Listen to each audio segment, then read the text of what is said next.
used to modify those guns, the hidden cameras he set up, and the big money he sent overseas shortly before committing mass murder. Tonight, police say the gunman's girlfriend is a person of interest. What did she know? Also, the heroes in the crowd. Because she was crying, and just keep talking to her so that we knew she was conscious, and I'll never forget her face, ever. Emotional stories emerge, plus President Trump in Puerto Rico after a public war of words, and a rock legend lost. Tributes pouring in tonight for Tom Petty. Nightly News begins right now.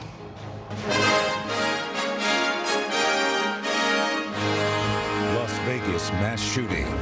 This is NBC Nightly News with Lester Holt, reporting tonight from Las Vegas. Good evening. In a place still overwhelmed with the sadness of lives lost, at least 59 and more than 500 injured, there's also a growing recognition and appreciation here of the number of lives saved. There's no tally of the heroes who drag stricken people from the line of fire, applied a tourniquet or pressure to a wound, but their stories are emerging, and they're a healing salve to this community and are as inspiring as they are amazing. Like the paramedic and father I met today, who raced to the scene Sunday night, radioing ahead, knowing his daughter was there. I guess it was about 3 or 4 minutes later, he came back and said, I have eyes on her, and she's okay. And it was the biggest relief of my life.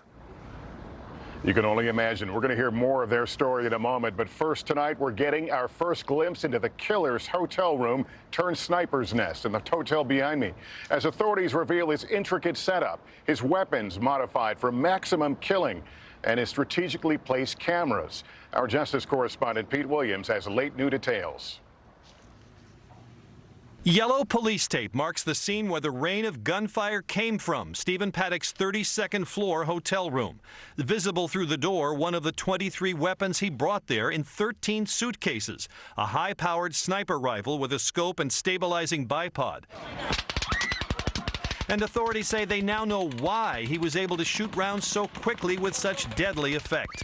Investigators say he bought 2 attachments sold legally that allow conventional assault-style rifles to be fired like machine guns.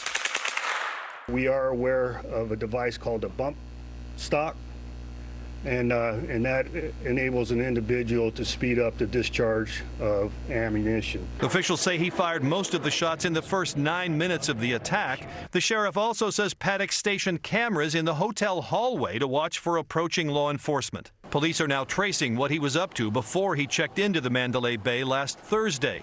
The weekend before the shooting, officials say, he rented rooms in this high-rise condo building overlooking an even bigger outdoor music festival. Investigators want to know if it was a kind of dry run. Earlier last week, investigators say he wired $100,000 to the Philippines, where his girlfriend, Mary Lou Danley, is from. She was there this week visiting relatives. That's typical generosity, his brother said today. Steve took care of the people he loved. He helped make me and my family wealthy. I mean, he's the reason I was able to retire. Mary Lou Danley, considered a person of interest, returns to the U.S. shortly, and investigators are eager to find out what she knows. And in the weeks before his attack, Paddock racked up 16 transactions for more than $10,000 each in Las Vegas casinos. At the retirement community in Mesquite, where he lived, neighbors say he was intensely private. I had no idea a lunatic lived 3 doors down. And more is known tonight about his work background. He was a letter carrier for a year and a half and worked for a time as an IRS agent, both before he made millions in real estate. Police have now searched his houses, his cars, and his hotel room, but they say nothing has turned up to explain why he turned to mass murder. They're hoping to find clues on his cell phones and computers. Lester? All right, Pete Williams tonight, thank you. And as Pete mentioned, one of the biggest question marks in this investigation is the shooter's girlfriend. She was out of the country when the massacre happened, but remains this person of interest for authorities who want to find out what, if anything, she knew about her boyfriend's deadly plot. NBC's Stephanie Gosk has more. Within hours of the shooting in Las Vegas, the police were on the lookout for Mary Lou Danley, gunman Stephen Paddock's girlfriend. We are interested in a companion that is traveling with him. But investigators soon realized that 62-year-old Danley was nowhere near Las Vegas that night. We have located her out of the country. We've had conversation with her, and we believed her at this time not to be involved. Senior law enforcement officials say Danley flew to the Philippines on September 25th. Around the same time, Paddock wired $100,000 to a bank in that country. A nephew in Australia speaking out today. No, I knew that she would have had nothing to do with it. But Danley is an Australian citizen and appears to have traveled multiple times to the Philippines, where she was born. An Australian newspaper says this is a photo of her with Paddock in 2013. According to court records, Danley was married for more than 20 years before getting divorced in 2015. At the time, she was living with Paddock in Reno, Nevada, and working at a local casino. She was a hostess at the Atlantis. Steve was a big fish at the Atlantis in Reno. They were adorable.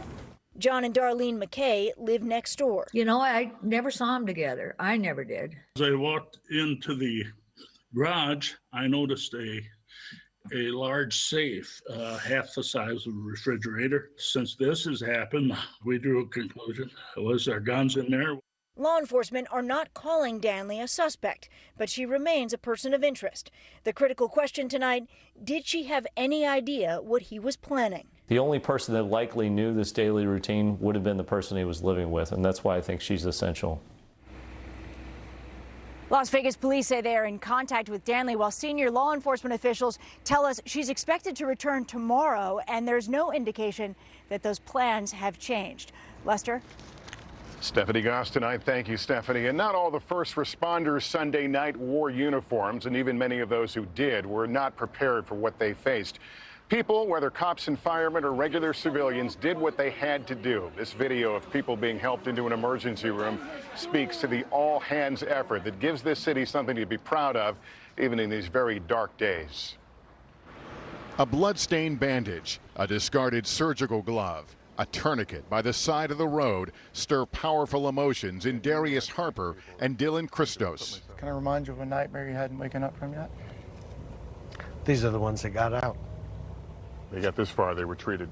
They got this far, they were treated. The two men were working concert security Sunday night. There was a point where I was backstage that you looked out and everything was blacked out, and to see the cell phones light up and hear the ringing, that was the one that woke me up the first night. People calling to check on their loved ones. People calling to check on their calls loved that weren't going to get answered.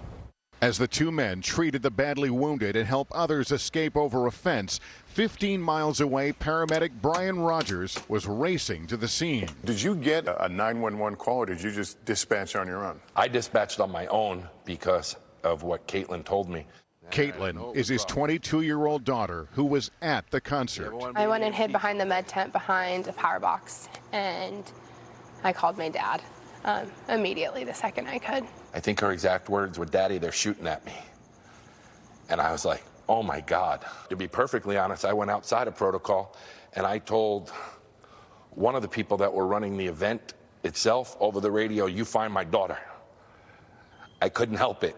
The answer came back soon. I guess it was about 3 or 4 minutes later, he came back and said, "I have eyes on her and she's okay." And it was the biggest relief of my life. I saw my dad and I ran in his arms crying because I knew he was out there, and I knew he was taking care of patients because that's just who my dad is.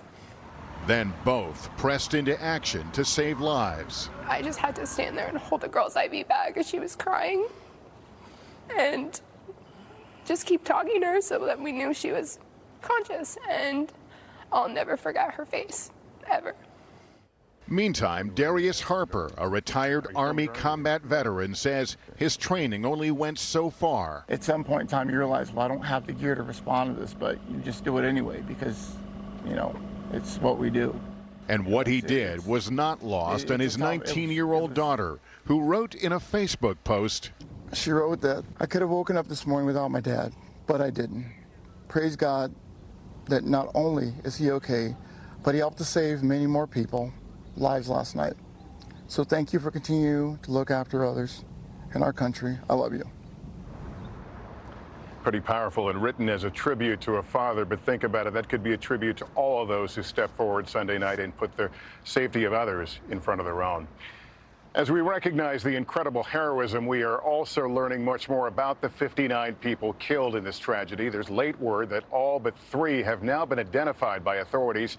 And today, a number of moving tributes were held as this staggering loss sends ripples of emotion all across the nation. We get more from NBC's Miguel Almaguer. Across the country, bells for each of the victims, prayers and songs of mourning.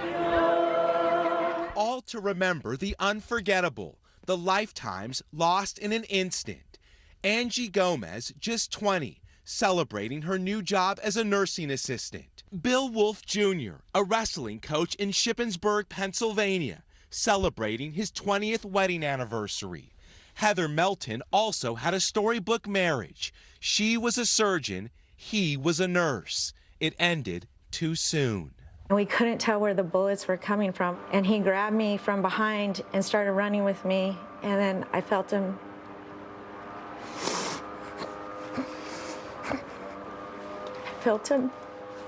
Get hit in the back. Her husband, Sonny, shielded her, sacrificing his life to save hers. He took care of other people, again, at even his own expense. The shooting left so many children without loved ones. 54-year-old Tom Day Jr., the best dad, say his 4 children who were with him at the concert. At 28, Christopher Roybal had seen a battlefield before. He served in Afghanistan and is missed by his mother. He is a vet. He has a shirt with a gun shot through it. He sat on a lot of bombs and never blew them up. 32-year-old Michelle Vo had a sweet soul and a bright smile. Kurt Von Tillo, 55, was that next-door neighbor dad who loved golf. My brother-in-law is the most patriotic person you ever met. Guarantee you he is fully covered in red, white, and blue. Tonight, Sonny Melton's mother shares the pain, her heartbreak felt by a nation. I'll miss his smile, and I'll miss him saying, "I love you, Mama." With dozens hospitalized tonight in critical condition, still fighting for their lives, 59 families are planning funerals, lives cut tragically short, but celebrated by all they knew. Lester. All right, Miguel Almaguer, thank you. The tragedy here has plunged this country back into one of the most heated debates of our time, the fight over gun laws, specifically over the device used by this killer to modify his weapons into machine guns and fire so many bullets and cause so much carnage in such a short amount of time. Should it be legal? Our chief White House correspondent, Hallie Jackson, takes a look. Tonight, the reignited gun debate now centers on a piece of plastic like this. It's a bump stock, and law enforcement sources tell NBC News the Las Vegas shooter purchased 2 before the attack. The device allows a semi-automatic gun to fire faster, like in this YouTube demo video. Almost like an automatic. They're legal, but Congress may reconsider. Turn semi-automatic weapons into virtually automatic weapons. You know, that's something I think that we'll take a look at. All things that make America safer and don't infringe on the Second Amendment count me in. So you think now is the time to have this policy debate? Yeah, I think so. I think it'd be a good time to have a hearing. Some Democrats agree. I would pray that the NRA would do some soul searching about bump stocks. The NRA, the powerful gun lobby that spent $54 million on the 2016 elections, generally opposes more regulations on things like bump stocks. Even if it were outlawed and even if it were restricted, it's unenforceable. At Nova Firearms in Virginia, Rachel Dresser says they don't sell any. Due to the cost of the part and then the increased cost in ammunition when you fire, it's not something that we necessarily see very often. In D.C., new gun laws at this point seem unlikely, and the president's not engaging, at least not yet. We'll be talking about gun laws as time goes by. With a show scheduled for this weekend not far from Mandalay Bay, the debate about guns looms over Vegas and beyond. Hallie Jackson, NBC News, the White House.